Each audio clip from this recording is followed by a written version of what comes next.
क्या होता है स्ट्रोक? ब्लड का सर्कुलेशन ब्रेन तक ना पहुंच पाना या फिर रुक जाना बीच में।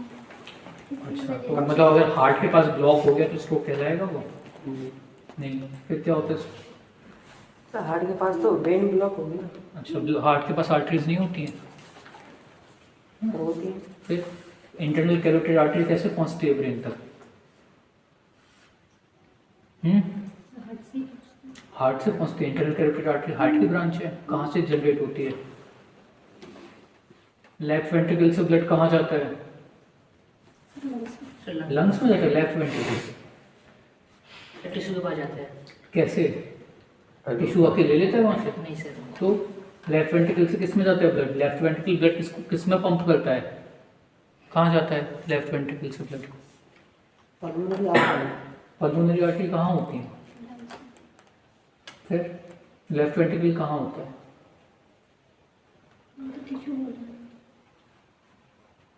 ब्लड आता कैसे है हार्ट में? कौन सी वेन? ब्लड के किस चैम्बर, हार्ट के किस चैम्बर में आता है ब्लड? सबसे पहले कितने चैम्बर होते हैं हार्ट के? कौन कौन से चैम्बर होते हैं? ऑरिकल बहुत पुराना नाम है। एट्रियम होता है राइट। और लेफ्ट वेंट्रिकल। ठीक, तो सबसे पहले किस में आता है ब्लड? कौन से एट्रियम में? Right atrium. लेफ्ट एट्रियम में आता है? राइट एट्रियम में आता है। तो राइट एट्रियम में कहाँ से आता है? सुपीरियर और इंफीरियर वेना कावा। फिर वहाँ से कहाँ जाता है?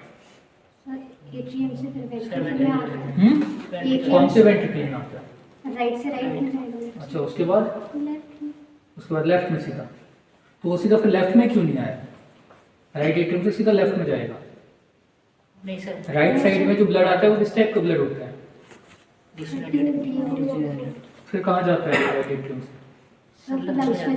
लंग्स में कैसे जाता है? Sir pulmonary artery. Pulmonary artery. तो मास्क क्यों लगाए हो? क्या होगा? तो मास्क से क्या होगा जुकाम में? वो 4 दिन से तो मास्क लगा रहा है। पता है N72 की लॉन्गिट्यूड कितनी होती है? 8 घंटे से ज़्यादा यूज कर नहीं सकते आप उसको। जेब में रख लिया, उसका कोई वैसे फायदा नहीं है। हाँ क्या? हाँ, पल्मोनरी आर्टरी से लंग्स में गया। लंग्स में क्या होता है? सर जो कैपिलरी होती है, एल्वियोलर कैपिलरी, वहाँ पर गैसेस एक्सचेंज होता है। फिर वो वापस राइट साइड जाता है हार्ट में जाता है ना। कहाँ? Sir left side. लेफ्ट कहाँ? एट्रियम। Left atrium. उसके बाद फिर वेंट्रिकल। उसके बाद फिर ब्लड फ्लो कहाँ? आयोटा के थ्रू। आयोटा से? हाँ। आयोटा की क्या क्या ब्रांचेस होती हैं? लेफ्ट और राइट आयोटा होता है? आयोटा एक ही होता है?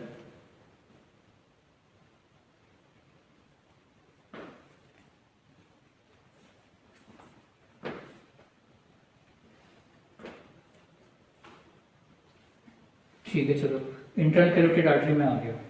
ठीक, इंटरनल कैरोटिड आर्टरी कहाँ पहुंच रही है? वो भी नहीं पता। सर्कल ऑफ विलिस किस आर्टरी से बन रहा है? तो ब्रेन में पहुंच गई है। ब्रेन में कहाँ से पहुंच रही है? सर्कल ऑफ विलिस किस आर्टरी से मिलकर बन रहा है?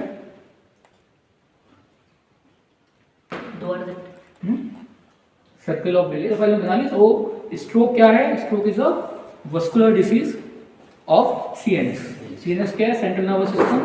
सेंट्रल नर्वस सिस्टम मतलब ब्रेन एंड स्पाइनल। तो बेसिकली ब्रेन में जो हमारी ब्लड वेसल्स होती हैं उनमें प्रॉब्लम आती है जिस वजह से स्ट्रोक होता है। ब्रेन में ब्लड वेसल्स कैसे बनती हैं? ब्रेन में हमारा सर्कल ऑफ विलिस होता है। सर्कल ऑफ विलिस 2 या 3 मेन आर्टरी से मिलकर बनता है। वर्टिब्रल कॉलम से आती है वर्टिब्रल आर्टरी, राइट लेफ्ट दोनों आगे जाके ऊपर मिल जाती हैं, बेसिलर आर्टरी क्रिएट करती हैं। जो बेसिलर आर्टरी होती है वो इस तरीके से यहाँ से पूरा ऊपर आती है यहाँ पर। ठीक, यहाँ से इंटरनल कैरोटिड आर्टरीज आती हैं दोनों। ठीक, ये बेसिलर आर्टरी, ये इंटरनल कैरोटिड आर्टरी। फिर इनके बीच में कम्युनिकेटिंग आर्टरीज बनती हैं, सर्कल ऑफ विलिस। अगर आपको स्कल याद हो, बेस ऑफ द स्कल, वहाँ पे एक स्फेनॉइड बोन होती है। ठीक, उसमें एक उभार होता है जिसको हम बोलते हैं ऑप्टिक कियाज्मा। ऑप्टिक कियाज्मा के चारों तरफ इस सर्कल ऑफ विलिस पाया जाता है। ये सर्कल ऑफ विलिस मेनली ऐसी आर्टरीज को जनरेट करता है, जन्म देता है, तो ब्रेन के डिफरेंट पार्ट को सप्लाई करती हैं, जिसमें मुख्य होती है ACA anterior cerebral artery, PCA posterior cerebral artery and MCA middle cerebral artery. ये सेरिब्रल आर्टरी, सेरिब्रल मतलब ब्रेन, कॉर्टेक्स, ये कॉर्टेक्स के डिफरेंट पार्ट को सप्लाई करती है। ACA है एंटीरियर सेरेब्रल आर्टरी, वो अपर कॉर्टेक्स को सप्लाई करती है। MCA है वो आपका सब कॉर्टिकल एरियाज हैं, ठीक, या फिर आपका हाइपोथैलेमस है, थैलेमस है, इंटरनल कैप्सूल है, इस एरिया को ब्लड सप्लाई देती है। PCA मेनली हैंड ब्रेन में ऑक्सीपिटल लोब को सप्लाई करती है। इसके अलावा भी छोटी छोटी आर्टरीज होती हैं, जैसे कि सेरिबेलर आर्टरी जो सेरिबेलम को सप्लाई देती है, पॉन्टाइन आर्टरी जो पॉन्स को सप्लाई देती है, ठीक, इस तरीके से खूब सारी आर्टरीज होती हैं। अब ब्रेन में जो आर्टरीज आती है वो छोटी छोटी होती जाती हैं, ठीक, छोटी होने की वजह से अगर वहाँ पे कोई ब्लॉक फंस जाए, ब्लॉक क्या होता है, ब्लड है, अगर आप अपना हाथ काटोगे ब्लड बाहर निकलेगा, क्या होगा, क्या होगा, थक्का जमेगा, इसे कहते हैं clotting of the blood. Blood के अंदर क्या पाया जाता है जो क्लॉटिंग कराता है, प्लेटलेट्स, ठीक है, प्लेटलेट्स की लिखो, प्लेटलेट्स की वजह से ये ब्लड हमारा क्लॉट होता है, ठीक। कई लोग होते हैं जिनमें ऐसे प्री डिस्पोजिंग फैक्टर होते हैं कि उनका क्लॉटिंग फैक्टर ज़्यादा हो जाता है, जैसे स्मोकर्स, ठीक, या फिर अगर आर्टरी का ल्यूमन छोटा हो जाए, आर्टरी छोटी हो जाए, जो लोग जिनकी बॉडी में लो डेंसिटी लिपोप्रोटीन की मात्रा बहुत ज़्यादा होती है, वो LDL होता है, वो आर्टरी के अंदर जाके चिपकता है और आर्टरी के एरिया को छोटा कर देता है ना, इसको हम बोलते हैं एथेरोमा, और इस कंडीशन को बोलते हैं एथेरोस्क्लेरोसिस। एथेरो मतलब एथेरोमा बनना, स्क्लेरोसिस मतलब आर्टरी को पतला हो जाना, ठीक। तो ये प्रॉब्लम जब होती है और ब्लड का थक्का जमता है, तो जो ब्लड का थक्का होता है वो कई बार ब्लड फ्लो की वजह से टूट जाता है, इसको हम बोलते हैं थ्रोम्बस, बहता हुआ थक्का। नीचे की आर्टरीज हमारी बड़ी है तो वो आराम से बह लेता है, जैसे ही वो ब्रेन के पास पहुंचता है आर्टरीज बाइफरकेट हो रही हैं, छोटी छोटी हो रही हैं, वहां पे जाकर वो ब्लॉक कर देता है। ये फर्स्ट टाइप ऑफ स्ट्रोक है जिसको हम बोलते हैं इश्चेमिक, ठीक। सेकंड क्या होता है, हेमरेजिक में क्या होता है, सर जो वेसल होती है वो फट जाती है जिसकी वजह से। तो बेसिकली अगर हिंदी में, शुद्ध हिंदी में बोलो तो इश्चेमिक स्ट्रोक मतलब सूखा, ठीक, सूखा पड़ना, पानी की कमी, और उसका हेमरेजिक मतलब बाढ़ आना, पानी ज़्यादा, क्लियर। दोनों वजह से जो ब्रेन होता है, ब्रेन की सरफेस होती है वो काम नहीं करती है, और जो उस एरिया में ये प्रॉब्लम हुई है उस एरिया से रिलेटेड फंक्शंस हमारे काम नहीं करेंगे, ठीक। ये इसका जनरल ओवरव्यू है स्ट्रोक का। लेकिन होता क्या, जब स्ट्रोक होता है एक्यूट कंडीशन में पूरी बॉडी ही एक तरीके से पैरालाइज हो जाती है, इसको हम कल से ट्रांजिएंटली पैरालाइज हो जाती है, इसको हम बोलते हैं स्टेज ऑफ हाइपोरिफ्लेक्सिया, स्टेज ऑफ हाइपोरिफ्लेक्सिया या एटोनिया। एटोनिया मतलब जो मसल में टोन है वो खत्म हो गया। टोन क्या होती है, अगर आप कोई भी बॉडी पार्ट छूओगे तो वहां पे हल्का सा फर्मनेस आपको फील होगी मसल में, ये मसल की नॉर्मल टोन है, मतलब मसल कभी भी रिलैक्स नहीं होती, हमेशा उसके अंदर एक टोन पाई जाती है। एटोनिया की कंडीशन में ये टोन खत्म हो जाएगी। टोन खत्म होने का मतलब इस बॉडी पार्ट में कोई भी मूवमेंट नहीं बचेगा, इसको बोलते हैं स्टेज ऑफ एटोनिया। लेकिन इसका मतलब ये नहीं है कि लकवा है, ये स्टेज होती है जो कुछ समय बाद, 30 दिन बाद, 40 दिन बाद अपने आप मसल में टोन आना वापस शुरू हो जाती है। तो जो पेशेंट आपके पास होगा, आप जैसे वार्ड में हो, आपके पास रेफरल आया कि स्ट्रोक का पेशेंट है, उसे देखना है, तो अगर वो एक्यूट कंडीशन में होगा, 1 दिन पुराना, 2 दिन पुराना, 3 दिन पुराना, तो मोस्ट प्रोबेबली वो स्टेज ऑफ एटोनिया में मिलेगा। ऐसी कंडीशन में आपको क्या क्या करना है, प्रॉब्लम क्या है ऐसी कंडीशन में, मेनली प्रॉब्लम ये है कि एक तो कोई मूवमेंट नहीं हो रहा, पेशेंट बेड रिडन है, ठीक, ये हमारी दो प्राइमरी प्रॉब्लम्स हैं पेशेंट को लेकर। सो मूवमेंट नहीं हो रहा तो क्या दिक्कत हो सकती है पेशेंट को, अगर तुम 25-30 घंटे सो जाओ एक ही पोजीशन में तो क्या होता है उठने के बाद,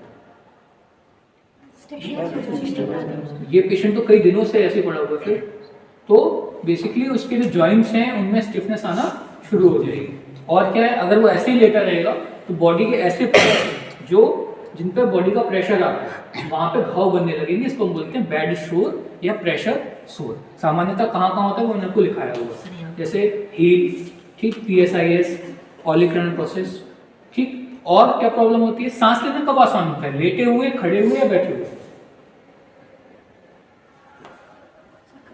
क्यों,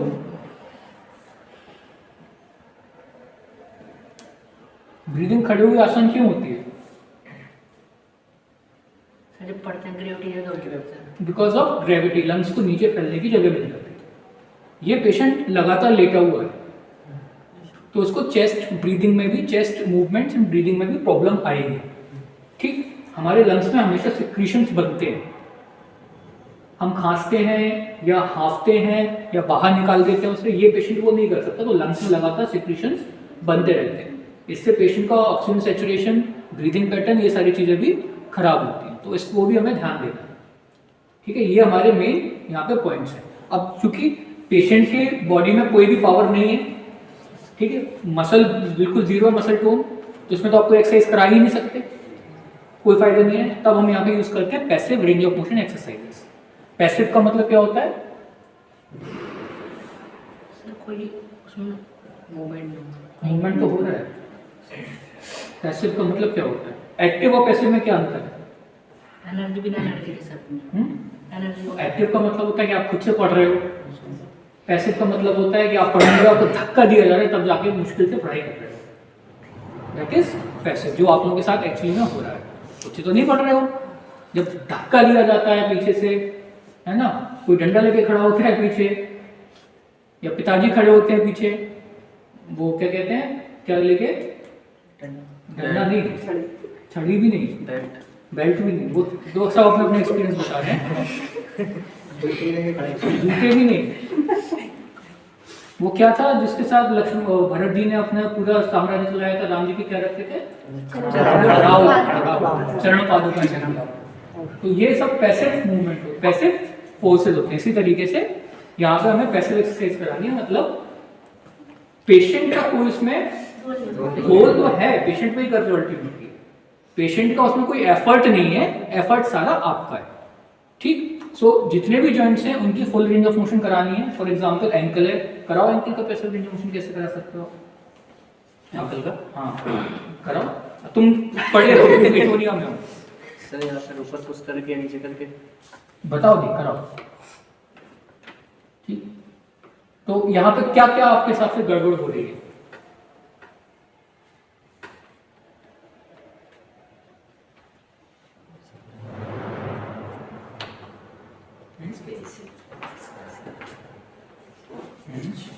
ठीक, दिस इज बेटर, गुड। अब यहाँ पे हमें एक चीज और याद रखनी है, ठीक है, छोड़ दो। हमें याद क्या रखना है कि जब इसकी टोन वापस आएगी, एटोनिया से ये वापस टोनिया में आएगा, तब वहां पे सिनर्जी डेवलप होगी। सिनर्जी क्या होती है? ये एक ऐसी कंडीशन होती है जिसमें मसल इंबैलेंस होता है। सामान्यतः यहाँ पे ये कौन सी मसल है? ये कौन सी मसल है? बाइसेप्स। इसके ठीक पीछे कौन सी है? ट्राइसेप्स। इन दोनों मसल्स में बैलेंस है, तभी आप एल्बो का मूवमेंट कर सकते हो। अगर एक मसल टाइट हो जाए और एक वीक हो जाए तो क्या होगा?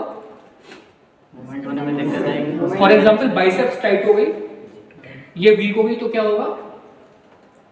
एल्बो पे कौन सा मूवमेंट फंस जाएगा, रह जाएगा सिर्फ, ठीक है। पेशेंट सिर्फ फ्लेक्शन में रह जाएगा, ठीक, एक्सटेंशन में नहीं जाएगा। इसको हम बोलते हैं सिनर्जी पैटर्न्स। सिनर्जी पैटर्न्स का मतलब क्या है? जो मसल में इम्बैलेंस क्रिएट होता है। इम्बैलेंस क्यों क्रिएट होता है? क्योंकि कोई भी जॉइंट है या कोई भी बोन है, उसकी जो आगे पीछे की मसल्स होती हैं, उनका नेचर होता है। नेचर मतलब एक डोमिनेंट होती है, एक नॉन डोमिनेंट होती है। जैसे हमारे दो हाथ होते हैं, डोमिनेंट एक नॉन डोमिनेंट, ऐसी मसल का भी है। जो मसल डोमिनेंट होगी वो टाइटनेस की तरफ जाएगी, और जो नॉन डोमिनेंट होगी वो वीकनेस की तरफ जाएगी। इस वजह से सिनर्जी पैटर्न्स डेवलप करते हैं। तो हमें पता है कि क्या होने वाला है। फॉर एग्जांपल मुझे पता है कि एंकल में प्लांटर फ्लेक्शन डिफॉर्मिटी आएगी। क्यों? प्लांटर फ्लेक्शन जो मसल कराती है, पीछे पाई जाती है काफ मसल गैस्ट्रोनीमियस, वो डोमिनेंट होती है, और जो एंटीरियर मसल है टिबियलिस एंटीरियर, वो नॉन डोमिनेंट होती है। तो जब पेशेंट में 1 महीने बाद टोन वापस आना शुरू होगी, तो उसमें प्लांटर फ्लेक्शन डिफॉर्मिटी आना शुरू होगी। तो हमें उसको भी करेक्ट करना है। तो हम जब भी कोई मूवमेंट कराएंगे पैसे, हम इस बात का ध्यान रखेंगे कि वो सरफेस जो डोमिनेंट मसल की है उसको हम कम से कम टच करें। क्यों? टच एक फैसिलिटेशन है मसल के लिए। आप टच करोगे, मसल फैसिलिटेट होती है, वो और डोमिनेंट होने की कोशिश करेगी। तो आपको ऐसी ग्रिप रखनी है कि प्लांटर फ्लेक्शन मूवमेंट कम हो। तो ग्रिप आप कैसे रख सकते हो? ऐसे 2 फिंगर लो, ठीक, ऐसे पकड़ो, एक हाथ यहाँ रखो, देन मूव, ठीक, ताकि जितना हो सके उतना कम आपका वहां पे मूवमेंट हो, ठीक, clear? This is passive movement. Passive movement कहाँ कहाँ कराने हैं हमें? एंकल, हिप, नी, हिप, रिस्ट, एल्बो, शोल्डर। अब यहाँ पे हमें ध्यान क्या देना है, जो हमारे लार्ज जॉइंट्स हैं जैसे कि हिप और शोल्डर, इसके जब हम मूवमेंट कराएंगे तब हम इस बात का ध्यान देंगे कि मूवमेंट बहुत कॉशियसली हो। क्यों? यहाँ पे जो मेन स्टेबलाइजर्स मसल होती है वो स्कैपुला की होती है। कंप्लीटली पैरालाइज्ड पेशेंट, हाइपोटोनिया है, तो जब आप जैसे ही 90 डिग्री के ऊपर जाओगे, नॉर्मल मूवमेंट में जब हम 90 डिग्री के ऊपर जाते हैं तो स्कैपुला की मसल्स होती हैं वो शोल्डर को होल्ड करके रखती हैं, ठीक है, ट्रेपेजियस नहीं होती है, ठीक है। शोल्डर की जितनी स्कैपुलर स्टेबलाइजर्स होती हैं जैसे कि रोम्बॉइड्स मेजर है, रोम्बॉइड्स माइनर है, सैलिटस एंटीरियर है, ये सारी यहाँ की स्टेबलाइजर मसल्स हैं। ये मसल्स वीक होती हैं तो चांसेस हैं कि जब आप पीछे ले जाओगे तो शोल्डर जो है हेड ऑफ ह्यूमरस है वो सॉकेट से बाहर आ जाए। ऐसे ही हिप में भी हो सकता है। तो हमें कोशिश करनी है कि मूवमेंट हम सिर्फ 90 डिग्री तक ही कराएं, और 90 के ऊपर करा रहे हैं तो बहुत सारा ध्यान देके कराएं। क्लियर? ठीक। सो रिस्ट का है, एल्बो का है और शोल्डर का, ये हमारे पैसिव मूवमेंट है। पैसिव मूवमेंट कैसे करने हैं आपको, इसके लिए आप कोल्बे किश्नर किताब है उसमें एक्सरसाइज थेरेपी का चैप्टर खोलिए, उसमें पैसिव रेंज ऑफ मोशन के पूरे डायग्राम्स दिए हैं, टेक्निक्स बताई हैं कि अगर आपको करना है तो आपकी पोजीशन क्या होनी चाहिए, पेशेंट की पोजीशन क्या होनी चाहिए, ये आपको कंप्लीट करना है।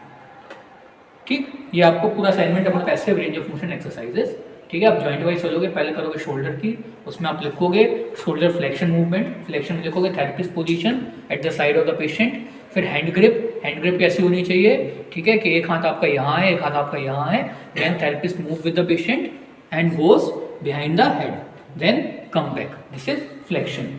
ठीक, ऐसे ही फिर एक्सटेंशन का कि आपको आगे खड़ा होना है या पीछे खड़ा होना है, देन एब्डक्शन किया और वापस आ गए। ठीक, इसी तरीके से आपका एक्सटेंशन का होगा कि वो प्लिंथ के बाहर होगा पेशेंट, फिर रोटेशंस का होगा कि एक्सटर्नल रोटेशन हो रहा है, इंटर रोटेशन हो रहा है, ये सारे आपको लिखने हैं। शोल्डर, फिर एल्बो, फिर रिस्ट, फिर हिप, फिर नी, फिर एल्बो। ठीक, क्लास है 2 बजे नहीं, ठीक है। इसके बाद हमारा सेकंड आता है पोजीशनिंग, ये बहुत इंपॉर्टेंट है। पोजीशनिंग इंपॉर्टेंट क्यों है? पहली चीज, पोजीशनिंग इसलिए इंपॉर्टेंट है कि पेशेंट को बैड रिडेंसी के कॉम्प्लिकेशंस ना हो, जैसे कि प्रेशर सोर, ठीक, अनस्टेबिलिटी, अनस्टेबिलिटी का मतलब यहाँ पे डिसलोकेशन से है, एंड जॉइंट स्टिफनेस, तीनों चीजें ना हो। तो हमारी फंडामेंटल पोजीशंस होती हैं सुपाइन, साइडलाइन एंड प्रोन। हम इन पेशेंट्स को बेसिकली इन्हीं पोजीशन में, इन्हीं फंडामेंटल पोजीशन में प्लेस करते हैं। तो अगर सुपाइन है, सपोज करो इसका राइट साइड का हेमीपैरेसिस है या राइट साइड इन्वॉल्व है, ये पोजीशन तभी बेसिकली चेंज होती है जब पेशेंट हेमी का हो, हेमी साइड हो। अगर दोनों साइड है तो आप कुछ नहीं कर सकते इसमें। ठीक, सो उस साइड इसको थोड़ा सा एक पिल्लो ठीक। सो जब अपर लिम्ब की हम पोजीशनिंग करेंगे तो एक पिल्लो को इस तरीके से प्लेस करेंगे, तुम छोड़ दो हाथ को। शोल्डर जो है हल्का सा एब्डक्शन में होगा, ठीक, ये हमारा 0 है, करीब 30 डिग्री एब्डक्शन। एल्बो फ्लेक्शन में होगी, जो फोर आर्म है वो मिड प्रोन पोजीशन में होगा इस तरीके से, या प्रोन पोजीशन में होगा, मिड प्रोन ज़्यादा बेटर है। रिस्ट इस तरीके से रिलैक्स्ड होगी और पूरे आर्म्स इस तरीके से खुले होंगे, इस पोजीशन में पेशेंट रहेगा, अपर लिम्ब पेशेंट का सुपाइन पोजीशन, ठीक है। क्यों रहेगा? अगर आप इसको इस पोजीशन में नहीं रखोगे तो जो सिनर्जी पैटर्न्स हैं वो गलत तरीके से डेवलप होंगे, हमें इस पोजीशन में रखना है। ठीक, हेड के नीचे एक छोटा सा पिल्लो हम यूज कर सकते हैं डिपेंडिंग कि पेशेंट का नेक की लेंथ कितनी है। अगर बहुत शॉर्ट है तो पिल्लो रखना चाहिए, अगर शॉर्ट नहीं है तो यू कैन अवॉइड इट। ठीक, इसके अलावा इस पोजीशन में एक और पिल्लो लो, पोजीशन कब तक रखनी है? जब तक कि टोन आने नहीं जाए। कितना टाइम रखना है? 1 महीना लग सकता है। दूसरा एक पेशेंट ऐसे है, आपको सिखानी है उसके अटेंडेंट, ऐसे रेंज ऑफ मोशन एक्सरसाइज कराओगे, उसको सिटिंग में बिठाने की कोशिश करोगे, व्हीलचेयर एम्बुलेशन होगा और जब वो लेटेगा तो पोजीशनिंग करनी है, जो करना पड़ेगा। एक पिल्लो को हिप और नी के नीचे रखेंगे ताकि ये और ये दोनों रिलैक्स पोजीशन में रहें। इन पेशेंट्स में आप देखोगे कि पैर जो है वो बाहर घूमने की टेंडेंसी में रहेगा, बिकॉज यहाँ की मसल्स बिल्कुल वीक हैं। तो आप क्या करोगे, टॉवल रोल लोगे, टॉवल है किसी के पास कुछ, या डस्टर रखा है क्या? एक वुडन ब्लॉक लोगे, एक वुडन ब्लॉक लोगे, उस वुडन ब्लॉक को लेटरल मैल्यूरस के बगल में रख दोगे, ताकि पैर बाहर की तरफ ना हो, या फिर टॉवल, इसको हटाओगे जैसे वो पैर वापस बाहर गिरने लगेगा। अगर आपको प्लांटर फ्लेक्शन की दिक्कत लग रही है तो प्लांटर फ्लेक्शन हो रहा है तो एक वुडन ब्लॉक लेके पैर के यहाँ पर इस तरीके से प्लेस कर दोगे ताकि पेशेंट में प्लांटर फ्लेक्शन की दिक्कत ना आए।